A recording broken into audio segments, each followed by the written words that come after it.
Il est 7h51 sur Europe 1. Très bon réveil. L'édito politique avec Judith Vintrop, bonjour. Bonjour Thomas, bonjour Marie. Grande reporter au Figaro Magazine. Les écologistes qui sont réunis à Strasbourg pour leur journée d'été vont beaucoup parler des municipales qu'ils s'annoncent. Il faut dire qu'ils jouent gros. Et oui, ils avaient créé la surprise en 2020 en prenant des villes comme Bordeaux, Lyon, Poitiers, Tours et Strasbourg, où ils tiennent leur jamboree. En mars prochain, ils entendent bien les garder et même en conquérir de nouvelles. Pour y parvenir, ils doivent absolument faire l'union à gauche et comme chacun sait, l'union est un combat. Avec qui ?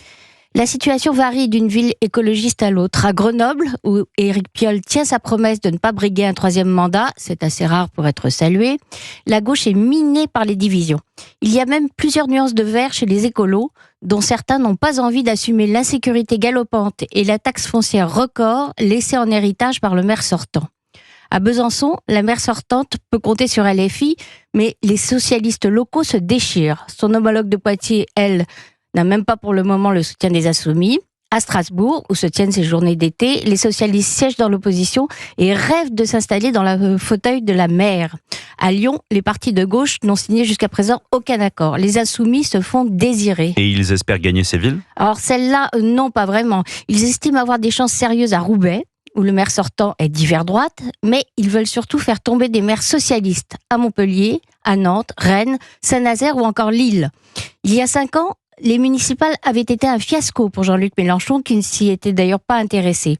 La meilleure prise des Insoumis avait été Fâche-Tuménil, 18 000 habitants, dans la banlieue de Lille.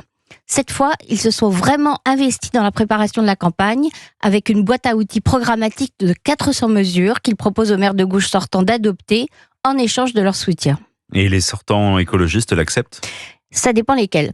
À Bordeaux, Pierre Urmic leur a ri au nez quand il a lu que LFI demandait le désarmement des polices municipales. Il ne s'est résigné à armer la sienne que l'an dernier pour répondre aux critiques sur son laxisme sécuritaire. Il ne va pas changer à nouveau.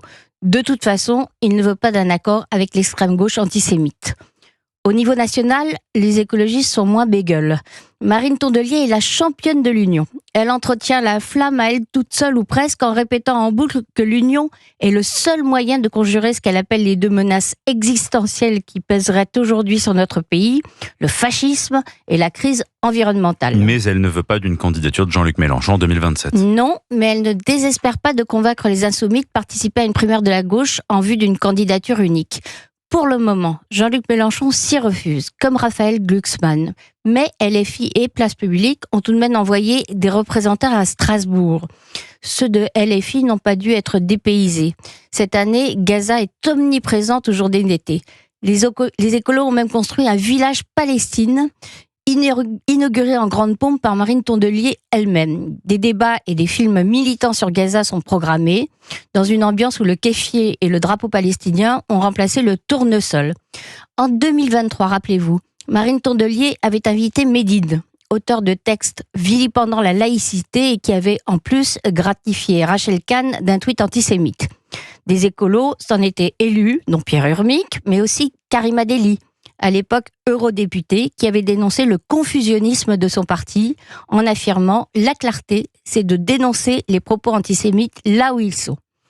Marine Tondelier avait maintenu l'invitation de Médine. Aujourd'hui, on n'entend aucun écologiste protester contre l'alignement des Verts sur les positions de LFI. Les municipales, c'est dans 7 mois. Merci Judith Vintrop pour tous vos éditos politiques sur Europe 1.